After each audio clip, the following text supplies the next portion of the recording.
வாக்குரைத்தவரே, நீர் உண்மையுள்ளவரே, நீர் வாக்கு மாறாதவர், நீர் வாக்கு மாறாதவர்.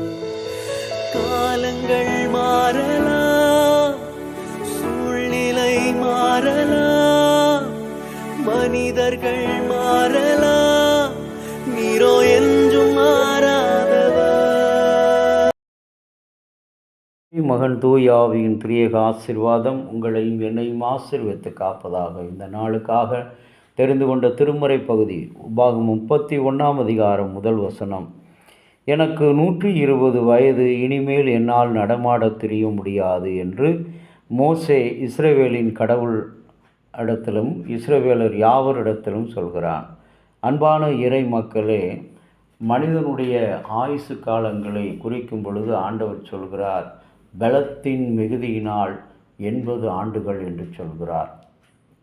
ஆகவே இன்றைக்கு நம்முடைய ஆயுசு காலங்கள், ஆனால் அப்படி சொன்ன ஆண்டவர் இந்த மோசேனுடைய வாழ்க்கையில் மட்டும் 120 ஆண்டுகள் ஆகிவிட்டது. ஆனாலும் என்னால் இனிமேல் நடக்க முடியாது.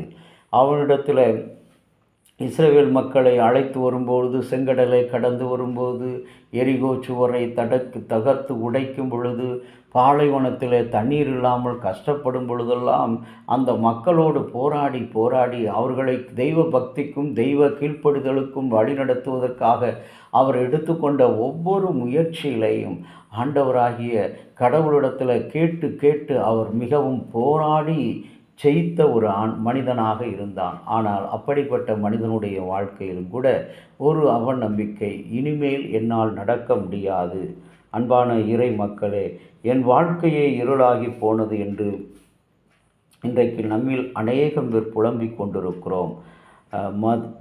மார்க் 10 அதிகாரம் 46 முதல் 52 வசனங்களில் பர்த்திமேயு என்ற குருடனை ஆண்டவர் ஒளியை கொடுத்து அவனுடைய துயரை துடைக்கின்றார். ஆண்டவர் ஏழைகளின் பக்கமாக சாதகமாக செய்கின்ற ஆண்டவர். தேவையில் இருக்கிற மக்களுக்கு தேடி சென்று உதவி செய்கிறவர்.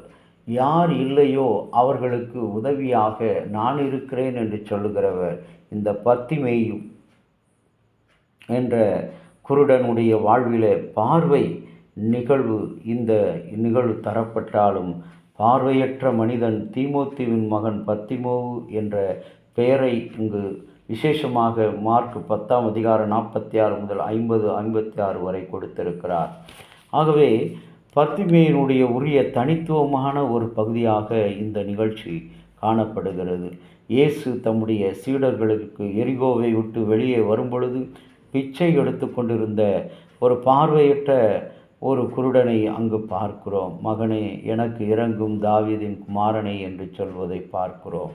அன்பான இறை மக்களே, கடவுள் நாம் புலம்புகின்ற நம்முடைய குழப்பங்கள், நம்முடைய அன்றாட காரியங்கள் எல்லாவற்றையும் ஆண்டவரிடத்தில் நம்பிக்கை வைக்கும் பொழுது, வயதான காலங்களில் பலவீனம் என்பது இயல்பு.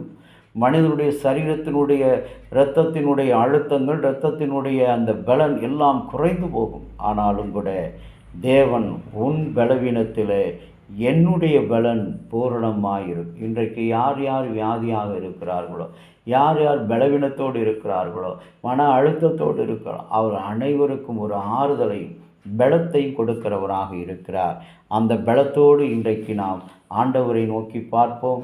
கடவுள் இந்த நாளை நம் அனைவருக்கும் ஆசீர்வாதமாக தருவாராக. ஆமீன். ஜெபம் செய்வோம். இரக்கத்தில் ஐஸ்வர்யமுள்ள பராபரனே, உம்முடைய சொல்லுக்கடங்காத ஈவுகளுக்காக ஸ்தோத்திரம். எங்கள் மீது பாராட்டின இலவச கிருபைகளுக்காக ஸ்தோத்திரம். அந்த கிருபையை எண்ணி துதிக்கிறோம் அப்பா, ஸ்தோத்தரிக்கிறோம். தொடர்ந்து உம்முடைய அன்பின் பிரசன்னத்தில் எங்கள் ஒப்புக் கொடுக்கிறோம். ஆண்டுகளும் வழி நடத்தும் இறைமைந்தன் இயேசுவின் வழியாக வேண்டிக் கொள்கிறோம்.